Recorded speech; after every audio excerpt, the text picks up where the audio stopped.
जय हिंद साथियों, मैं महेश मेवाड़ा करियर पॉइंट उज्जैन के यूट्यूब चैनल पर आप सभी का स्वागत करता हूं। आज का जो वीडियो रहेगा एसएससी एमटीएस का रहेगा। इसके अंदर हम पूरी डिटेल से देखेंगे। जो अभी तक आपने इतने वीडियो देखे होंगे, अभी तक ऐसा वीडियो नहीं देखा होगा। यदि आप लोग एसएससी की एकमात्र ऐसी एग्जाम, यदि मैथ्स रीजनिंग बिल्कुल भी नहीं आता है तो फिर भी हम क्वालिफाई कर सकते हैं इसमें। जिन लोगों का मैथ्स जीरो है, जिन लोगों को रीजनिंग समझ में नहीं आता है, मैथ्स बिल्कुल नहीं आता है, वो भी इस एग्जाम को क्वालिफाई कर सकता है। तो आइए पूरा डिटेल से जानेंगे क्या क्या हम देखने वाले देखते हैं। एसएससी एमटीएस ये केंद्र सरकार द्वारा आयोजित होने वाले एक संस्थान है जिसका फुल फॉर्म है स्टाफ सिलेक्शन कमीशन, कर्मचारी चयन आयोग। कर्मचारी चयन आयोग एमटीएस का मल्टीटास्किंग स्टाफ है, नॉन टेक्निकल इसमें स्टाफ काम करता है, मल्टीटास्किंग कर्मचारी। यदि हम बात करते हैं एसएससी एमटीएस में, इस वीडियो में क्या क्या बताएंगे। पहले हम बात करते हैं भाषा। ये एग्जाम यदि दोगे तो कौन कौन सी भाषा में पेपर आएगा, कौन कौन सी लैंग्वेज में यूज होगा। तो हिंदी में पेपर रहेगा और साथ साथ में इंग्लिश में रहेगा। दोनों लैंग्वेज में पेपर रहेगा, हिंदी इंग्लिश में। उम्र सीमा हम देखेंगे, एज कितनी है, कितने एज तक इसमें फॉर्म फिल कर सकता है। शैक्षणिक योग्यता क्वालिफिकेशन की बात करेंगे, शैक्षणिक योग्यता क्वालिफिकेशन क्या है। और सिलेबस की बात करेंगे, क्या क्या पूछा जाएगा इस एग्जाम को क्लियर करने के लिए। परीक्षा पैटर्न देखेंगे, कितने मार्क्स का हर सब्जेक्ट, कितने अंक का और कितने क्वेश्चंस रहेंगे वो देखेंगे। परीक्षा शुल्क की बात करेंगे कि आप यदि फॉर्म फिल कर रहे हो तो कितना चार्ज आपका लगेगा। और दूसरा सबसे बड़ा आप लोगों का जो डाउट रहता है वो रहता है कि किस किस विभाग में हमारा चयन होगा। यदि ज्वाइनिंग होती है हमारी तो किस किस विभाग में चयन होगा। दूसरा, कौन सा पद मिलेगा। यदि हम एसएससी एमटीएस से जाते हैं तो क्या वर्क रहेगा और क्या क्या पद रहेगा हम लोगों को। यदि आप बात करते हैं पद होने के बाद आप ज्वाइनिंग हो जाते तो स्टार्टिंग सैलरी कितनी रहेगी आप लोगों का, वो भी बताएंगे। वर्क क्या रहेगा, क्या काम करोगे यदि एमटीएस से ज्वाइनिंग होते हैं तो क्या होगा।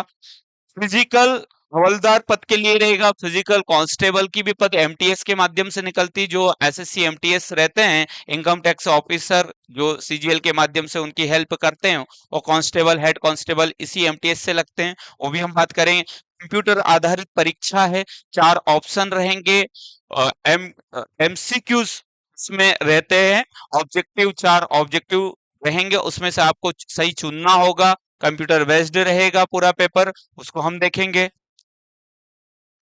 यदि हम बात करते हैं एसएससी की, तो एसएससी भारत सरकार के जितने भी केंद्र विभाग है, सेंट्रल गवर्नमेंट के जितने भी विभाग है, उनके अंदर यूपीएससी को छोड़कर नीचे जितने भी ऑफिसर से बनते हैं, कर्मचारी बनते हैं, वो एसएससी के माध्यम से ही बनते हैं। एसएससी बात करते हैं CGL, CSCL, MTS, CPO, SSC GD, JE, ST, ये सभी विभाग के जितने भी ऑफिसर्स रहते हैं इस योग्यता के अनुसार फॉर्म फिल करते हैं और ज्वाइन होते हैं। तो हम एमटीएस की बात करेंगे जो 10th बेस पर, केवल एमटीएस का। यदि आप पहली बार इस वीडियो को देख रहे हैं तो हमारी यूट्यूब के वीडियो लिस्ट में जाकर विजिट कर सकते हैं। हमने हर उस सीजीएल के बारे में बताया है, पीएससीएल के बारे में पूरा डिटेल से बताया है, सीपीओ के बारे में पूरा डिटेल से बताया है।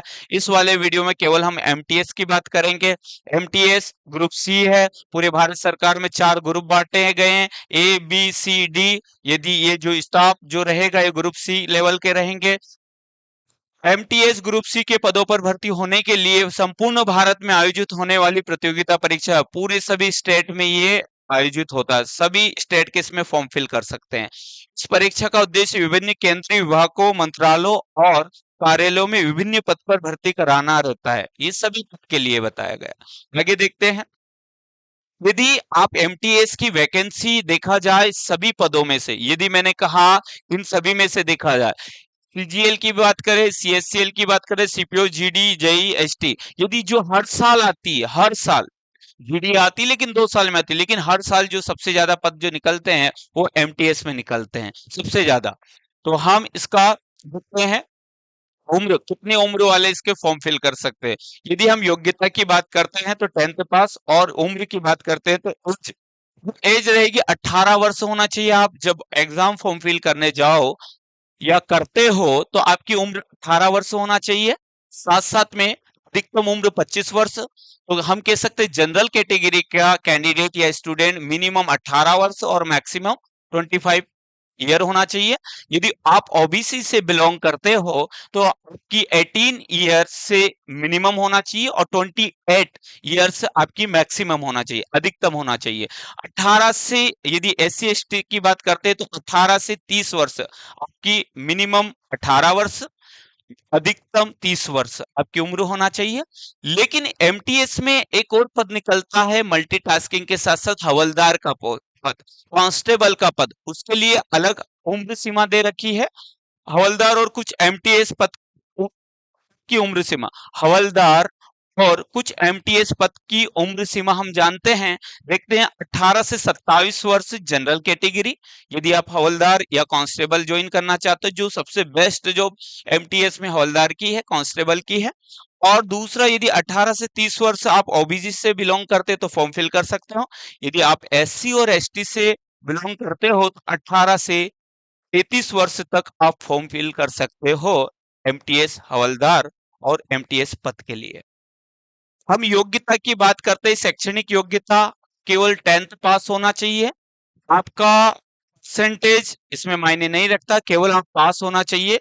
पास होने के बाद जब फॉर्म निकलता है तब इसका परीक्षा शुल्क क्या रहेगी। जब आप ऑनलाइन फॉर्म फिल करते हो तब हम बात करते हैं 100 रुपये आपकी 100 रुपीज रहेगी। ये किसके लिए रहेगी? ये जनरल ओबीसी बॉयज के लिए रहेगी, केवल लड़कों के लिए इसमें फीस लगती है। ओबी दो कैटेगरी, ओबीसी और जनरल कैटेगरी बॉयज के लिए 100 रुपीज लगती है। और बाकी सभी कैटेगरी की गर्ल्स, हम जनरल की बात करें, ओबीसी की बात करें, एससी और एसटी के लिए निःशुल्क फॉर्म फिल होता है। और साथ साथ में एससी और एसटी बॉयज के लिए भी निःशुल्क पद रहेगा।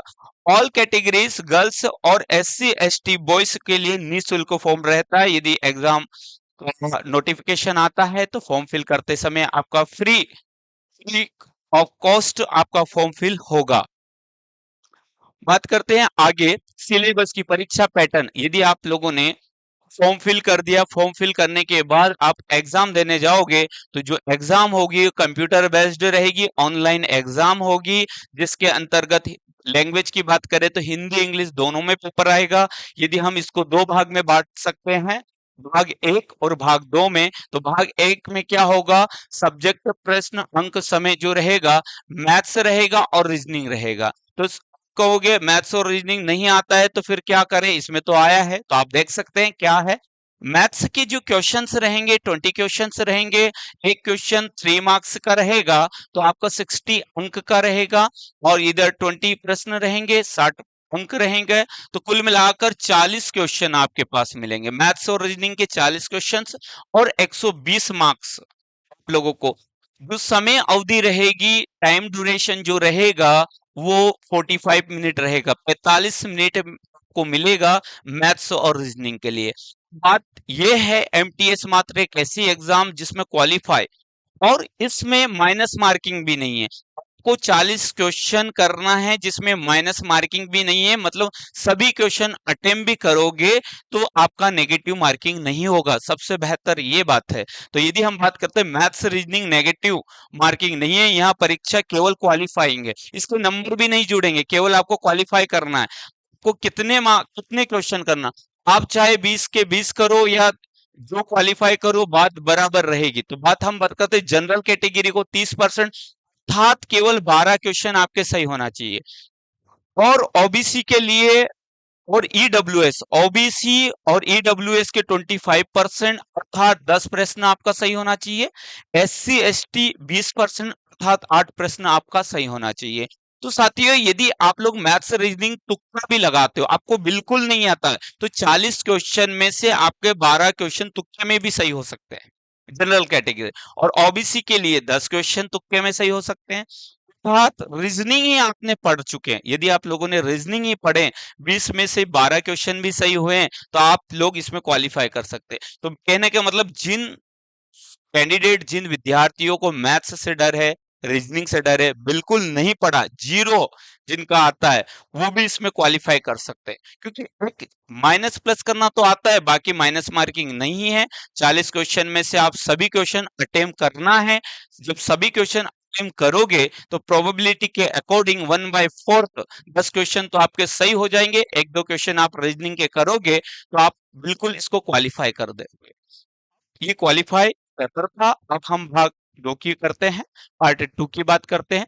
भाग 2, इसी से आपका स्कोर कार्ड बनेगा, इसी से आपका सिलेक्शन होगा। यदि हम अंग्रेजी की बात करते हैं, इंग्लिश का जो क्वेश्चन रहेंगे 25 क्वेश्चंस रहेंगे। एक क्वेश्चन 3 मार्क्स का रहता है तो 75 मार्क्स का आएगा।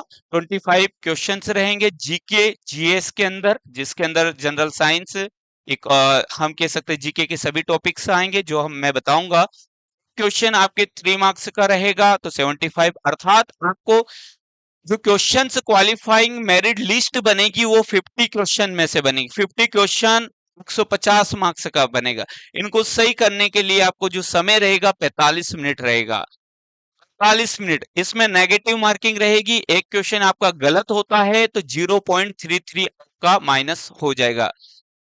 ये कि ये गलत क्वेश्चन करने पर 0.33 कम हो जाएगा। तो साथियों, यदि ये बहुत ही अच्छी एग्जाम है जिसके अंदर कम पढ़ने पर हम सिलेक्शन जल्दी ले सकते हैं। यदि एसएससी में आपको एमटीएस में आपको सिलेक्शन लेना है तो सबसे बेहतर एसएससी की एमटीएस है।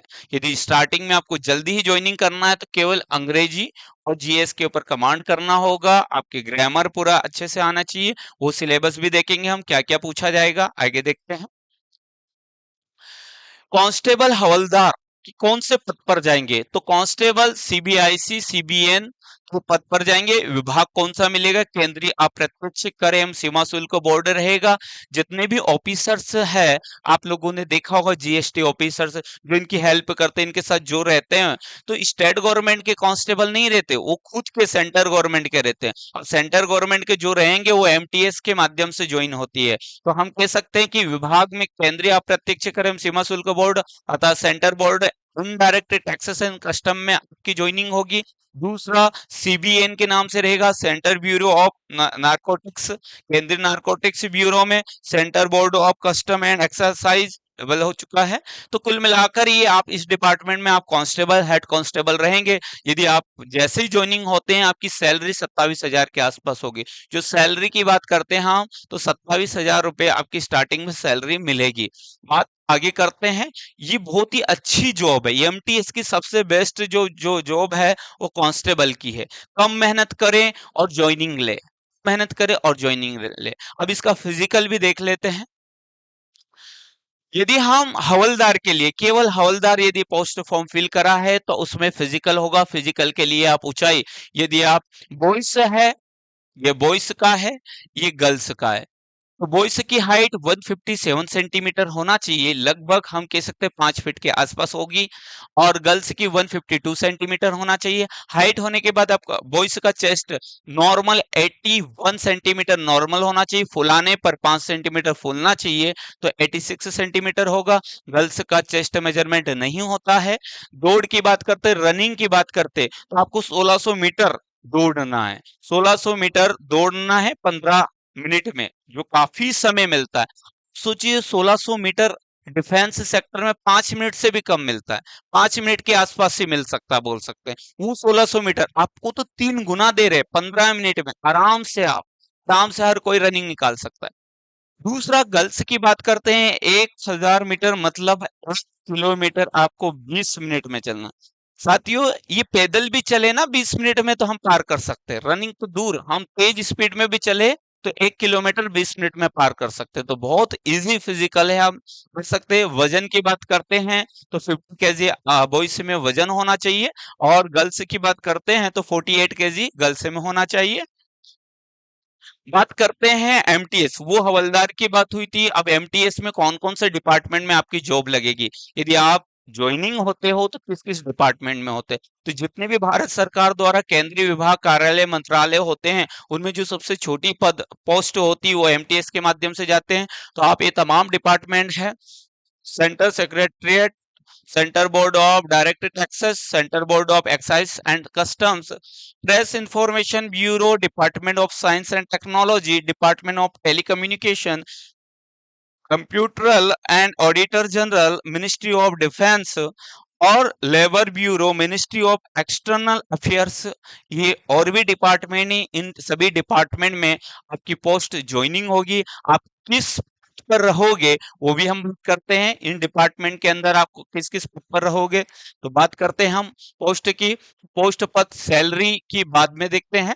आप देखो सबसे छोटी पद है, यदि हम पद का बात पोस्ट की करते हैं तो सबसे छोटा पद रहेगा, सबसे छोटा विभाग के अंतर्गत जो सबसे छोटा पद रहेगा, जैसे सफाई वाला, जो सफाई कर्मचारी रहेंगे, इसी पद आपको मिलेगा। साथ साथ में प्यून चपरासी की पोस्ट आपको मिलेगी।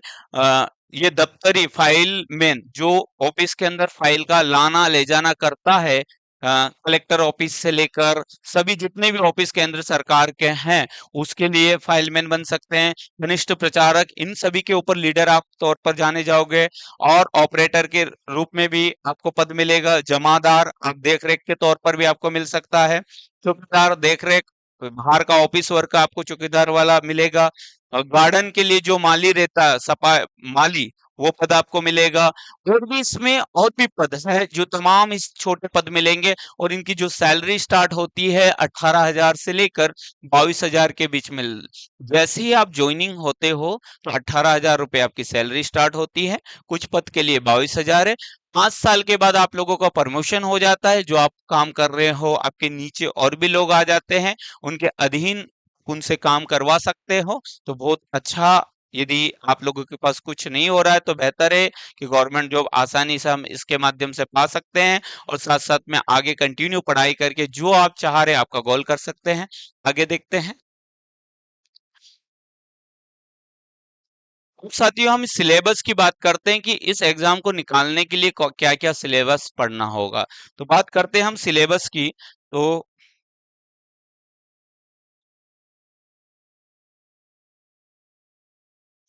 ये सिलेबस रहेगा, ये रीजनिंग रहेगा। रीजनिंग और मैथ्स से तो जो हम कह सकते हैं सीजीएल या सीएससीएल, या जो टॉपिक रहते सबसे आसान रहता, बहुत ही बेसिक लेवल का रहता कंपेयर टू करें उन एग्जामों को। तो मैथ्स से रीजनिंग तो आप नहीं भी पढ़ोगे तो ज्वाइनिंग तो हो ही सकता है, क्योंकि क्वालिफाई है। हम 10 नंबर 12 नंबर के 12 नंबर नहीं, 12 क्वेश्चन और 10 क्वेश्चन 40 क्वेश्चन में से आराम से कर सकते हैं। तो ये आपका रीजनिंग का रहेगा, जो बहुत ही आसान है। ये रीजनिंग रहेगा पूरा। और यदि हमारी ऑफलाइन बैच की बात करते हैं हम, तो पूरी टीम है हमारी ऑफलाइन के, जितने भी टीचर्स है सब क्वालिफाई हैं। सर है जो अभी जीएसटी ऑफिसर में है, चंद्रपाल सर। ये मैं खुद महेश सर, जो मैं GATE qualify, SSC, MP constable, MTET, PSC जो एग्जाम क्वालिफाई है। मतलब पूरी टीम कहीं ना कहीं किसी न किसी एसएससी बैंकिंग क्वालिफाई पूरी टीम है, जो ऑफलाइन बैच पर पूरी जितने भी विद्यार्थी उनके साथ सिलेक्शन कराने में जुटी जुटी हुई है। सिलेक्शन की जितने भी पेपर वर्क बनाना, नया कंटेंट बनाना, नया एनालिसिस करना, सारी पूरी टीम करती है। तो बेहतर मार्गदर्शन टीम का मिलता है आप लोगों को। नॉन वर्बल रीजनिंग है, ये मैथ्स रहेगा। अर्थमेटिक और एडवांस दोनों ही आते हैं, जो आप लोग सिलेक्ट कर सकते हैं, देख सकते हैं। ये हमारी कोचिंग के लगातार ये 22 और 23 के ही सिलेक्शन हैं। इसके पहले लगभग लगभग हम काफी सिलेक्शन हो चुके हैं। ये सिलेक्शन 22 और 23 का है। एसएससी का ही सिलेक्शन है, इस तमाम एसएससी वाले कैंडिडेट हैं। ये इंग्लिश की बात करते तो सिलेक्शन का जरिया जो है इंग्लिश ही है इसमें। यदि इंग्लिश और जीके आपका बेहतर है तो आप इसको आसानी से सिलेक्ट कर सकते हैं। मैं कहता हूं इसको 6 मंथ में भी हम सिलेक्ट कर सकते हैं। केवल आपको इंग्लिश इंप्रूवमेंट करना है। ग्रामर आती है, जो हमने 3 कैटेगरी में बांट रखा है ग्रामर के तौर पर, नाउन, प्रोनाउन। नाउन यदि हम बात कर सकते हैं इसका, ये noun, pronoun, noun, pronoun, tense, verb, articles, adjective, question tag, preposition, adverb, miscellaneous. और भी हम इसको दूसरे पार्ट में आप idioms, one word, phrasal verb, ये आप देख सकते हैं। ये पूरा यही आता है। Reading, cloze test, parajumble, active passive voice, narration, ये हमारे इंग्लिश के यही पार्ट है, इसके अंदर से ही आता है।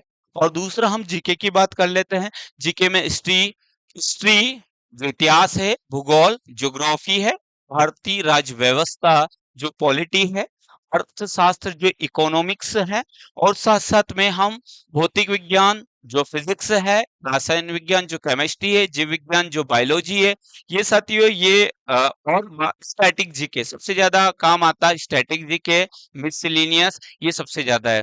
तो हम कह सकते हैं एसएससी एमटीएस केवल इंग्लिश और जीके के ऊपर डिपेंड है। 50 क्वेश्चन है। यदि हम ईमानदारी से करें तैयारी तो कुल मिलाकर 6 मंथ में एमटीएस निकाल सकते हैं। सही मायने में सही कंटेंट सही अपडेट के साथ करें तो 6 मंथ 180 दिन 180 दिन में हम ये एग्जाम क्रैक कर सकते हैं।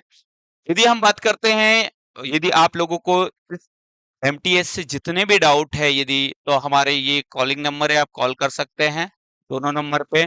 और भी ज्यादा डाउट है तो आप लोग बिल्कुल कमेंट सेक्शन में कमेंट करके पूछ सकते हैं। यदि आप चैनल पर नए हैं तो चैनल को सब्सक्राइब करें, लाइक करें। सब्सक्राइब करने से ये रहेगा कि आप लोगों के पास जो भी नई एग्जाम का इंफॉर्मेशन रहेगा आपके पास तुरंत जल्दी आ जाएगा, नोटिफिकेशन के माध्यम से जल्दी ही आपको प्राप्त हो जाएगा। तो बेहतर है चैनल को सब्सक्राइब करें, लाइक करें। जय हिंद साथियों, नए चैनल में नए कंटेंट के साथ नई जानकारी के साथ फिर मिलते हैं।